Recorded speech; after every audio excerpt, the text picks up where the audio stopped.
Assalamualaikum warahmatullahi wabarakatuh. Selamat datang di channel Botanika. Terima kasih kepada sobat semua yang telah menyempatkan waktunya untuk menonton video kali ini. Silahkan tekan dua tombol di bawah ini, like dan subscribe. Karena dengan menekan dua tombol tersebut akan memberikan Mimin support untuk melanjutkan video-video selanjutnya.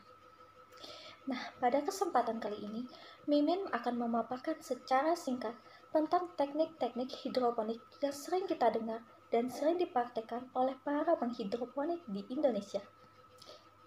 Nah, langsung saja ya. Yang pertama, ada sistem WIC atau dikenal dengan sistem sumbu. Sistem ini merupakan sistem yang paling sederhana dan wajib dicoba, khususnya bagi para sobat pemula yang tertarik dalam berhidroponik. Dalam sistem WIC ini, larutan nutrisi ditarik dari dalam bak nutrisi menuju media dan perakaran tanaman, sehingga nutrisi dapat terserap baik oleh tanaman. Kelebihan sistem WIC ini yaitu, tanaman mendapat suplai air dan nutrisi yang selalu tersedia di baki penampungan. Biaya alatnya pun murah dan mudah didapat. Bahannya dapat menggunakan botol bekas loh sobat. Selain itu, pada sistem ini tidak perlu menggunakan listrik, sehingga bisa meminimalisir pengeluaran. Sementara kekurangannya adalah, pada perakaran, kadar oksigen minim sekali, karena nutrisi dibiarkan mengenang memenuhi akar. Yang kedua, ada sistem NFT atau Nutrient Film Technique. Sistem ini bekerja dengan mengalirkan nutrisi dari talang atau pipa dengan tinggi kurang lebih 3 mm pada perakaran tanaman. Faktor penting pada sistem ini terletak pada kemiringan dan kecepatan nutrisi mengalir. Kemiringan yang disarankan berkisar 1,5 sampai 5 derajat. Kelemahan sistem ini terletak pada sistem air. Tanaman akan cepat layu apabila aliran mistik berhenti.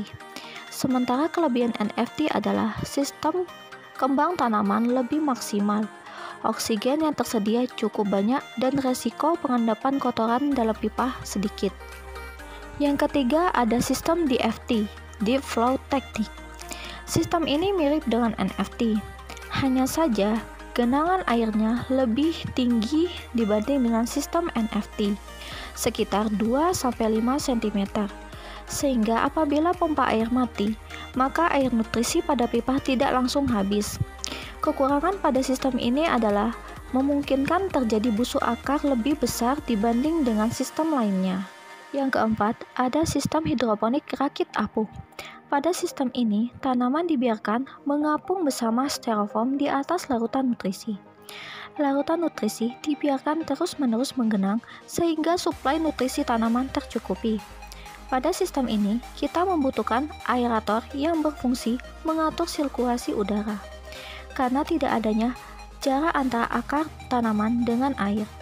Kelebihan dari sistem ini adalah pemeliharaannya sangat mudah dan tanaman tumbuh merata.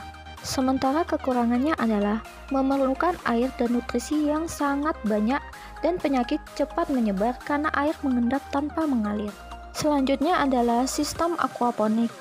Sistem hidroponik satu ini merupakan sistem berkelanjutan yang mengkombinasikan aquaculture dan hidroponik yang bersifat simbiotik.